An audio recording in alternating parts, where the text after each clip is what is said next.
hari muri ya musore nasa ngino undi musore agihera nabona nta wundi musore aha umusore abasore kare ngwino mubona baba kandi ahantu barabuje kujya kwaka barabuje kwaka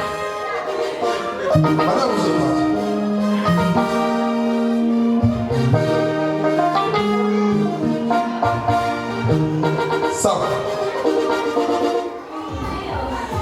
sawa kuanza sawa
Massaggio, sa?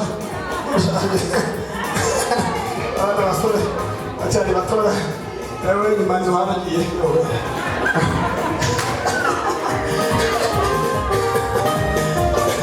Alleluia, kandi. Abazi Imana yabo bajya bate? Iyo tubakora iki? Opereka twakira abashyitsi. Niba hari umushyitsi yageze aha, ari ubwa mbere turamwakiriye mu izina rya Yesu. Reka haguruke dukomere Imana yacu amushimire cyane.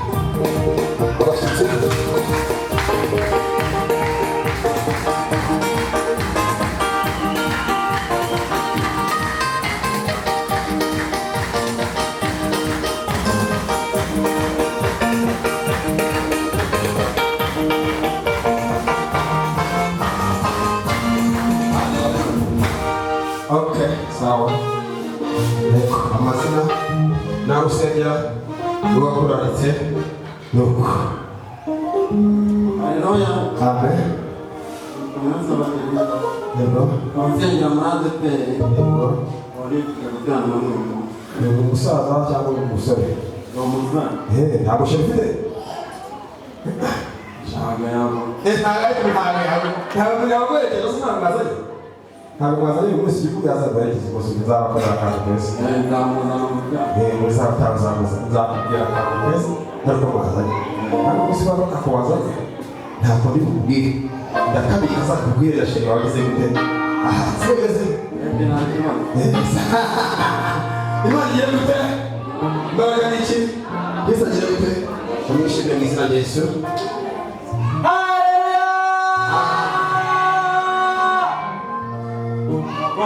Amazina yanjye ni Kiradugunda Olivier. Yego. Njyewe nakoze umurimo w'Imana. Ukiri muto kabisa nakubonye no kugira.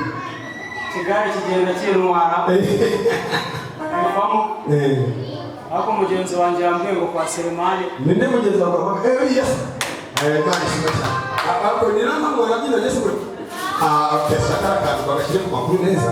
Kabera neza agafashe neza bazakabaho neza muri yakuru. Ugiye neza. Kandi muza gutaha mukandi hariye mutegureba. Ndiye bimaze ngo bituranye abatari dukatari. Bakarisa kusari. Ugahita bibona hariya. Amatara yose ari mu Rwanda n'aho kugenda. Hari byinshi. Reka tabatimba gushakisha. Yesu barikemo. Yego. Umusore w'imyaka 20. Ni kuri Imana. Azanye n'umubyeyi wawe. Ari umubyeyi wawe. Ese mama wawe wari iyo mama. Mungu wa murasadi yule ariko cyane kusana imbere wo. Murasana hanga. Ndema. Mari yete. Mungu singira neza kuri yati. Haleluya. Amen.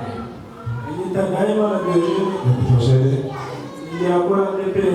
Musale. Yego.